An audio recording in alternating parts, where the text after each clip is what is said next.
این درختها در باغ ملی ناحیه فرخار به جای درختان سوخته و از به‌آبی خشک شده شنانیده می شود. تابستان سال 2020 در این باغ سوختار به عمل آمد و دهها درخت را به کام خود کشید. در نتیجه این سوختار و به‌آبی حدود 2000 درخت از بین رفت. خوشبختانه ما مبلغ جدا کردیم برای خریداری نمودن 2000 بیخ درخت. امروز تا پگاه درخت‌ها دسترس می شود. اما موضوعی که شما گرفته بودید برداشته بودید ما حشری بتوانید بیاد اشتراک کنید. پیش از شنانیدن درختان حکومت محلی برای سیراب کردن این باغ دستگاه آبکشی نصب کرد. ماه اکتبر سال 2020 رادیوی آزادی از این باغ خشک شده یک گزارش آماده کرده بود. در آن گزارش از به‌آبی باغ و به کام آتش رفتن آن گفته شده بود.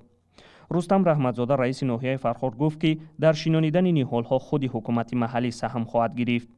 насосе ки имрӯз 12 шинондем пеш аз ҳама ҳамин чизҳо ба ҳамона ба ҳисоб гирифта насоси 12 иваз кардем ки ҳамонҷо бемалол биёд ва як онҷо не ҳамон дарахтан баъзе масъалаҳо дуруст аст ҳамон дарахта мебинед ранги ҳамон гӯед ки фарзандатон ранги худи одам борин аст. садбарг ҳусейнова раҳбари боғи миллии фархор қаблан аз бетаваҷҷӯҳии мақомот шикоят карда буд. ҳоло мегӯяд додаш ба гӯши мақомот расид.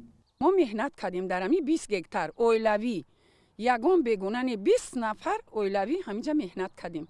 همین را به بویه رسوندیم که یه روز گذرانی میشه.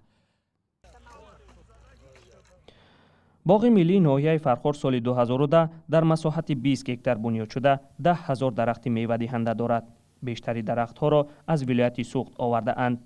از میوه های این باغ تا 3 سال پیش در نمایش و عید و چهاربینی ها استفاده می بردند. اما در نتیجه به‌آبی و سوختار باغ بی‌حاصل ماند.